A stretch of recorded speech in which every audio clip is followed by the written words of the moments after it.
historic moment, and all the medal winners and their coaches and the association deserve a round of applause. So let's have another round of applause, especially for our medal winners as well as for the association members.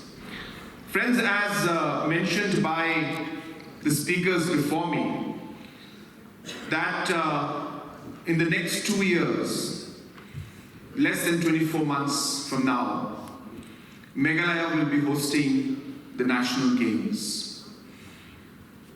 There are multiple aspects when we talk of National Games. Example like having the direct flight coming in from all the metros and important commercial flights coming in.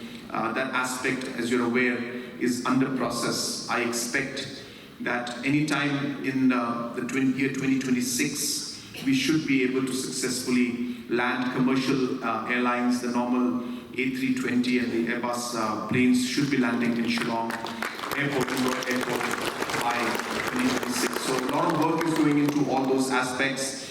A lot of work is going into the accommodations that we need to provide, beautifying the city, ensuring that we are ready not just in terms of the host for the games, but also it's a large event where a lot of tourists will come in, and so on and so forth. So it's